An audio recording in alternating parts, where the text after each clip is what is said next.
on. we are going to cover the My musical favorite year segment. that was 2012. We are going to get into it, and I have a list for you. Okay, so 2012 was the year we all thought the world was going to end. Oh, did it though? It did not. Open up your third eye. We're living in the Matrix ever since. According to the Mayan calendar, we were all going to die. It didn't happen. But now 2012 is just a year that we used to know. Okay, here we go. Wow, this guy. You like this over here? This guy. Foreshadowing. Oh, so good. All right, so these are not in any particular order. These are just great musical things that happened that year. In 2012, Dr. Dre and Snoop Dogg played Coachella, and they revealed the Hologram of Tupac. The Oh, that Tupac was that year. hologram. I remember that. It blew over his Groundbreaking. mind, man. I was Groundbreaking. like, what? Everybody was like, "Are there going to be hologram concerts? What's happening next?" Kiss. That's where they should go. That's where they should go. But that hologram company went promptly out of business in the same They blew year. their whole budget on Tupac. I just would like to note we just get a 50th anniversary. All the old 60s bands had their 50th anniversaries that year. Sure. We had the Beatles, the Stones, the Beach Boys. The Beach Boys had that really angry tour where they broke up and Mike Love went back to playing the State Fair, which was very funny. Where he belongs. Where he belongs. Also, I would like to note 2012 was the year that the band Pussy Riot came to the Americans' Russian attention. band, yeah. The Russian band that has something against Vladimir Putin. A lot of people do in this day and age. Yeah. That was the year that they came into the headlines with their art rock that was, demonstrative. They wore knitted hats with their eyes cut out. Yes, and they were causing drama. That was the year that we all knew them, but nobody knew what kind of music they made, but we all knew who they were. Taylor Swift grabbed her first Hot 100 #1 with Never Ever Getting Back Together, so that was a big deal, and her album Red also went to #1. Also of note, One Direction had a giant year that year, and they had 2 albums hit #1 on the Billboard album charts, which is a huge feat. And also one of them debuted at #1, which is the first time a English band debuted at #1 with their first record in America. So that was cool. Frank Ocean released his album Channel Orange and changed the rap and R&B world as a whole. He also wrote a letter where he stated that he fell in love with a man. It changed a lot of opinions in the hip-hop culture, so I thought that was worth throwing in because we're still going through that these revelations today. Call Me Maybe, the song by Carly Rae Jepsen, exploded from YouTube, which was some of the first times this was happening. Justin Bieber championed the song in a tweet. Go Justin. And this song blew up there afterwards and was championed by many artists, made it into a crossover radio hit. We have another example of that happening that year, which was Psy, who broke in with Gangnam Style, the K-pop that was classic. 2012. That was 2012. That was that took over the most played video on YouTube of all time, which was originally Justin Bieber's Baby, then was Psy's Gangnam Style after that. So it brought K-pop into the world. This was America's first taste of K-pop ever, and it was a huge taste of it. That song was giant. And I would also like to point out that Adele was still riding high off her 2011 album, 21, and was just completely blowing up the charts. Everyone was obsessed with Adele. It's just of mention.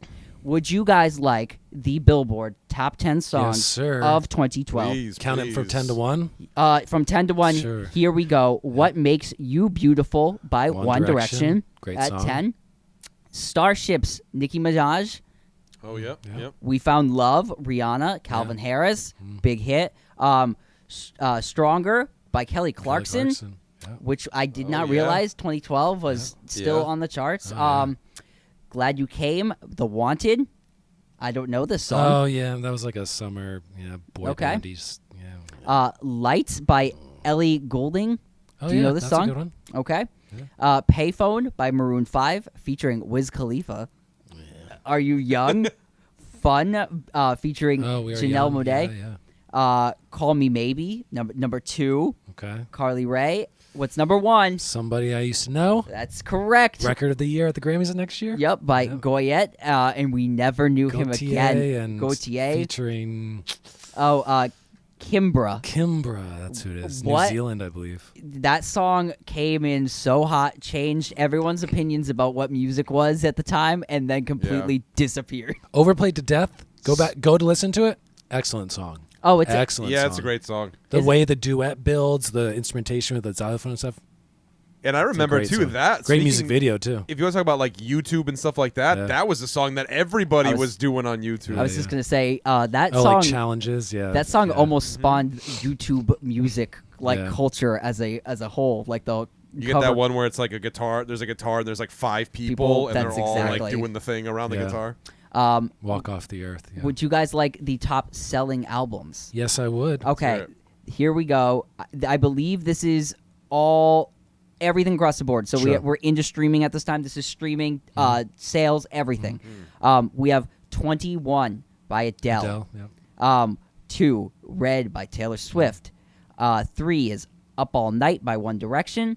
At number 4, we have Believe by Justin Bieber. 5 is Some Nights by Fun. 6 is Overexposed by Maroon 5. 7 was Pink's Friday. Oh, Nicki Minaj, Pink Friday. Yes. Yeah. I'm sorry. I read it backwards. I was thinking like it's the artist Pink. I'm sorry. Pink Friday by Nicki Minaj. Babel by Mumford & Sons is at 8. Album of the year the next year at the Grammys. There you go. 9 is Tailgates and Tan Lines by Luke Bryan, the country singer. Okay. And 10 is Take Me Home by One Direction. Wow. So, Crazy year. 2 One Direction albums in the top 10, by the way, Yeah. which is insane. Yeah. Which is millions upon millions of album sales in digital downloads. I would also like to point out, before we get into our favorite albums, 2012 was the last year that streaming sales were the highest music sales. After this year, music downloading sales. I'm sorry, did I say streaming sales? I'm Yeah. sorry. I missed- iTunes type Yes. thing, digital, whatever. Digital Yeah. download sales were at its top peak in 2012 and were beating physical sales. After 2012, digital downloads are no longer the number one album sale, Sure. and it's then streaming. So we Sure. move to streaming the next year over, and that becomes the number one profit instead of musical single song and album downloads. Hey, 2013 was the last time I bought a CD, so it makes sense. Yes. And I believe I got my Spotify account in 2012. Right? Okay. I was, not to who gives a shit, but I think I was the first person of like people I knew who had Spotify, because I was just like, yo, man, $10, I can listen to anything I ever want to. Yeah. It took me a long time to cross over into the streaming age. My music got fractured for a long time, and like a weird, I listened to a lot of physical stuff and CDs and like iPods still. I think I was still iPod classicing in 2012. Luke's just holding yeah. up. He's plugging definitely his The was. Monte Carlo years, right? He's plugging his headphones straight into the bottom of a cassette. He's like, why can't I hear it? Yeah, I was Why can't I was hear still this? listening to music on an iPod Classic in 2012. Yeah, now when you I broke think that about out it. a couple weeks ago, I laughed so Yeah, because hard. all my 2012 music is on there now. Yeah, Yeah. so There very you have it. very strange times. There you have it. All right. Well, let's talk about our favorite albums. There's a lot of really good albums that were released that year to choose from. Can we throw to our man Alex? Alex, do you have an opinion? Any to start with? 2012? Do you have like a 2012 man. favorite album? So this was in like a time frame that like I was really like listening to music. How old were you in 2012? 14. Oh, that's prime. So yeah, I mean like I don't recall a lot of what I was listening to back then was like electronic music. Mhm. So looking back into the year, and kind of thinking like what was my favorite 2012 album of that time was Mac DeMarco 2. Oh, sure. Which is a really good album. It's like, yeah, it's him doing the sign they're doing right now, which has a couple of my favorite Mac DeMarco songs on it, being My Kind of Woman and Freaking Out the Neighborhood. Just kind of classic Mac DeMarco songs that I really enjoyed, and that was my favorite album. I went back and listened to that record after we covered the. I can't say his. I'm not gonna mess up his name because I'm messing Just it up. call him MD. MD. I listened to that record after we covered that hot dog Hot dog record, album. 5 Easy Hot Dogs. 5 Easy Hot Chocolate Dogs. Starfish. Oh, sorry. Yes, and I like that record. I avoided that record for a long time when it came out, especially, and because I was like, I don't know if I like this, but Yeah. I liked that record. It was really cool, man. So, right on. He was like the hottest thing on the underground music internet Yeah. in 2012. Oh yeah. Ripe for the Hittin'. Listen. Inspired a whole Yeah, it was. generation of hipsters. Yeah, because like in 2014, I listened to Salad Days when that album came Right. out, Yeah. and then that kind of turned me back onto him Mhm. for 2012 stuff, and you know that was really my first intro into him. So Right on, man. My 2012 choices. An honorable mention: Fiona Apple's "The Idler Wheel." ... Long poetic thing. It's really Fiona Apple going off musically off the rails into more raw, like coarse type of sound. The album I thought was gonna be my pick is not my pick. It's an excellent album, and that's Frank Ocean's Channel Orange. It's an album I love dearly. Features probably my favorite song of maybe the 2010s, which is Pyramids. But the only album from 2012 that I think is more than an album, it's like a artistic statement on a different level. It's like a musical movie, is Good Kid, Mad City by Kendrick Lamar. Yeah. I saw Kendrick Lamar, I think in support of this album, the concert probably was in 2013. Saw him live. He performed with like literally no backing track except for choruses, which I had never seen a hip hop artist do. This album is just like, it's a masterwork, and it's not technically his first album, but like to the large majority of people, it's like his big debut statement to the larger world. And it's you can listen to it front to back, which I highly recommend. You can listen to it in chronological order. You can look up the track listing based on like all the little interstitial skits of like what happens during that one day that the album follows, which is really cool listening experience. I'll send you like the track list for that. Yeah, it's just best. It's just the best thing in 2012 in my opinion, and it still holds up. It features some of my favorite songs: "Sing About Me," "I'm Dying of Thirst," "Real," "Money Trees," "Swimming Pools." Like it's just it's an excellent album. Yeah, mine is the same album. I just couldn't. I looked up the list of albums that came out that year, and it's like, I remember when this came out. It was, you know, where I was working at the time. One of my coworkers, my buddy Ryan. Shout out Ryan if you're listening. He was like, "Yo, you've got it. You have to listen to this record," and he picked it up. And I remember we literally just listened to it over and CD? over and over again. He bought it. Yeah, went to FYE at the Crystal Mall and in Waterford and Did you, bought have, the did CD. you have the deluxe? Oh, of course we had the with deluxe the van with on the the van. cover? Yeah. Yep, that's the one we had, and yeah, same thing. It was just kind of like this breath of fresh air as far as like, you know, the really hard hitting hip hop went. It had like, you know, one of my favorite characteristics of a hip hop album, which is like the reason why I love people like Notorious B.I.G. It's the storytelling thing, man. It's I mean, that's really what it is. It's so much of like that day in the life, and it, you know, it was bringing Compton back on. You know, Dr. Dre was a major influence contributor to this album. He featured on the record. He produced the album. And you know, it was backed by Interscope Records and oh crap, what was the other one? Top Dog Entertainment. Top Dog Entertainment. Thank you. Great features. Yeah, Drake was on this. Mary J. Blige was on a track. I mean, it goes on and on. Just incredible. As far as a lyricist goes, he was just next level. It was like, you know, there's a reason why people were like, oh, Kendrick Lamar came and saved hip hop, and I really do believe that to a certain extent. You know, you had different people branching out doing different things. Like, you know, like Luke said, you had the Frank Ocean Channel Orange came out that year, and you had a bunch of other stuff going on. Odd Future. But this is, for me, this is it. This is right up there with Ready to Die and right up there with All Eyes on Me's and the, you know, 36 Chambers and all of that stuff. This to me, you know, like Jeff said, it's a masterpiece. This is a masterclass in hip hop. 100%. Very, very much agree. This record is sitting somewhere in the basement, though I could not find it to put it on the shelf, so I don't know if you took it back or if it's lost in the walls here. Oh, I don't think that's mine. I think that's your copy, Alex. Did you take it back?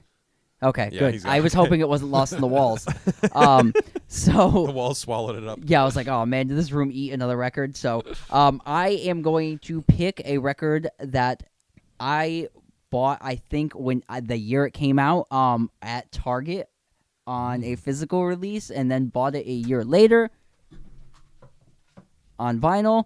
This is Alabama Oh, Shakes, Boys and Girls. Oh, okay. Yeah. This record, I bought it because Target used to have that like little like indie section in their CDs, and sometimes I would buy like stuff I didn't know because it looked cool. This is a record I blind bought that year. It was like pushed as like a cool indie underground thing. It was on the ATO label that came out, which is also I think like My Morning Jacket's label at that time. So it was pushed pretty heavily. This is like a soul revival-y record with a lot of rock and roll mixed in there. Front woman Brittany Howard, I think, is the only person that's really of mention in this band that is like the driving force and power. This record hit like a ton of bricks with me. It like really brought me into like another world of music. It has that like throwback feel to it, but it also has a lot of that like modern approach to it that doesn't make it sound like maybe like a Daptone record, which is like kind of like a stylistically like throwback 60s 70s soul feel. This is interwoven with like a lot of punkiness and, you know, gritty, dirty southern rock approaches, and I fucking love this record. I love like every song in this record. What's Brittany Howard's other band? Is that Thunder? Oh, Thunder Bitch is Thunder another Bitch? project that was released in between this and the second Yeah, so Alabama if you Shakes like record. if you like Brittany Howard and what she does at Alabama Shakes, I highly recommend that Thunder And Bitch also her album. That's solo great. stuff now. Yes. Yeah, And she still plays with the bass player. I can never remember his name. Excellent bass player. Yes, the bass player is like the only holdover from Alabama Shakes. Yes, this record really. What's the big song that was like? Oh, on- Hold On. Oh yeah, yeah. Hold On. They played on like SNL and stuff. Yeah. Yes. And I mean, if I'm naming songs on here, Rise to the Sun is a song I absolutely love on here. Hang Loose. What else? Heartbreaker on here. Be Mine. Be Mine especially. I love that. Down, down, down, down. If I'm not mistaken, I think that I had that like ripped to a cassette because I had a car that had a cassette player in it. And I remember listening to that on the ripped cassette in my car. So it did sound like a Daptone record. Yeah, then. it did. Yeah. But no, Luke's right though, because there was a lot of bands around that time that were kind of like these throwback type bands and stuff. You had like bands like I don't know, like the Sheepdogs and Nathaniel Rateliff and the Night Sweats and like all those kinds of bands that were kind of like these like Lumineers. shoutbacks and stuff. Yeah, Lumineers and stuff like that. That's a great record. That is a phenomenal record. And they're like, I mean, I think it still holds Yeah. its ground. Like, I'll go back and listen to that, and when the second record did come out, I was an upset fan. I was like, oh my God, they didn't do the throwback country thing again, and I did not like that second record when I it love came that out. second yeah, but you record. came around to it though. Because it's one of the best records like I've ever heard. It's such a fucking great record, but it took time because the stink of like the country The throwback rawness, yeah, rawness I loved of this isn't on that. Yeah. But it doesn't detract from how good both of those records are. So check out where Brittany Howard got the start. That was a phenomenal Debut, record. yeah. yeah. Great. Excellent. Alabama Shakes. Yeah, well, there you have it. The year 2012, brought to you by Get in the Garage. Any more throwaways? What real did fast? Linkin Park do in 2012? Any more albums that do came we out know? that you love? I can Google search Linkin Park 2012. Oh, I don't know. I just want to shout out. I don't know. And he's like, please stop talking about Linkin Park. Stop talking about Linkin Park. Do you guys have any other album shout outs? No, Honorable sir. mentions? Fiona Apple and Frank Ocean. Excellent. Check it out. Yeah. I'm going to throw out Bob Dylan's Tempest. Was into that when it came out. Duquesne Whistle. Check it out. Beach Boys, That's Why God Made the Radio. I bought that when it came out. Paul McCartney's cover album, Kisses on the Bottom. These are albums I literally bought that These year. albums come out in 1972 or I 2012? bought those albums when they came out that year. Also, shout out to man. another record I think is still a great record in the genre. Joyce Maynard's All These Things I Will Still Grow Tired. It is such a great emo record and pop punky record.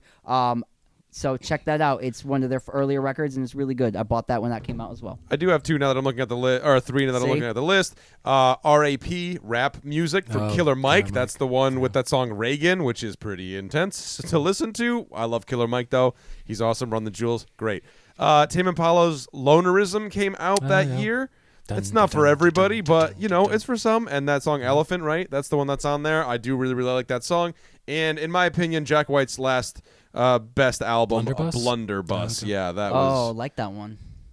One Yes. one in the genre you were mentioning, Luke, Joyce Manor. Modern Baseball released. Oh, where is it? yes. Sports. Yo, that was a Tears Over huge. Beers. That was a huge record that year for the emo underground. that was a Oh, huge good one. shout out, Yeah. Modern Baseball. Yep. What a time, man! You're bringing me back. That was 2012 in a nutshell. Yeah. In that musical world, those kids loved that band. Yeah, that was a really good one. Oh man, I'm not gonna be able to think of the other one. Never mind. Here we It's go. all right. Did we miss anything? Let us know. Tell us, what's your favorite album of the year 2012? Were you alive then? I'm actually, well, yeah, they should have been alive. This is Then live, were you My 8? guy. This is a 13+ audience. sorry. What I'm are you, a sorry, 10-year-old? sorry, Get sorry. out of here, Yeah. kid. Anyway, let us know. We're going to take a quick break, and we're going to come back with our new album review. Enjoy Don't the go anywhere. simulation.